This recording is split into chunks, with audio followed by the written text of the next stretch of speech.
We are the 25 of November and here is the news. Gaza truce, Palestinians search for loved ones and check damaged homes. People have been waiting in long queues for fuel and aid in the Gaza Strip, as the 4-day truce between Israel and Hamas appears to hold for a second day. Gazans are trying to make the most of the pause in fighting to gather much-needed supplies, search for loved ones and even take a walk by the sea. Some have visited their homes, or what is left of them, to see damage and recover what they can find. The truce has also seen more supplies allowed into the Palestinian territory. Israel imposed a blockade on the Gaza Strip as it launched its retaliatory operation aimed at eliminating Hamas, following its October 7 attack in which militants killed at least 1,200 people in southern Israel and took more than 240 hostages. Since then, more than 14,500 people have been killed in Gaza, according to the Hamas-run health ministry. The 4-day truce, mediated by Qatar, is meant to result in the release of 50 hostages and 150 Palestinian prisoners and detainees held in Israeli jails. On the first day of the truce on Friday, around 150 trucks carried supplies into the Gaza Strip from Egypt.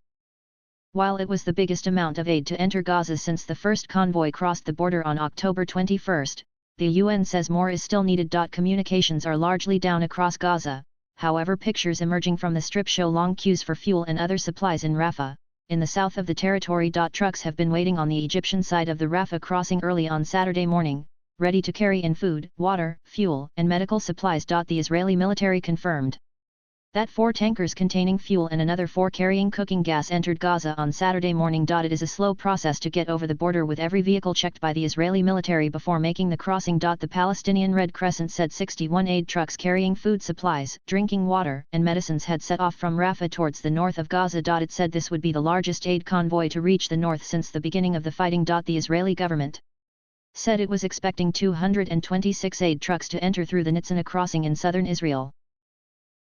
This will include 113 trucks containing food, 7 containing medical supplies, 27 containing water, 43 containing various supplies for shelter, 25 trucks containing hygiene supplies, spokesman Aidan Schwartz said.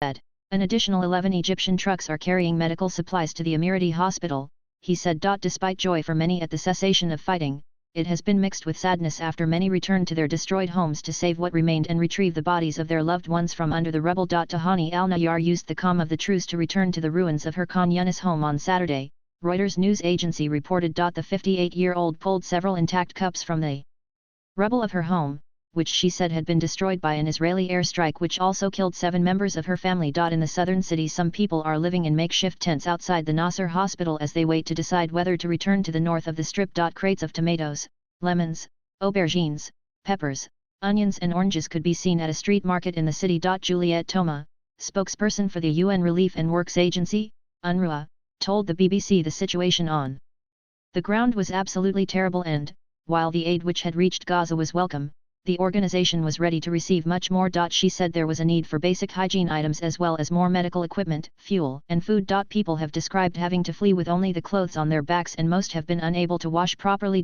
Many public shelters are extremely overcrowded, UNRWA said, with its schools and other facilities housing more than 1 million displaced people. Copyright 2023 BBC.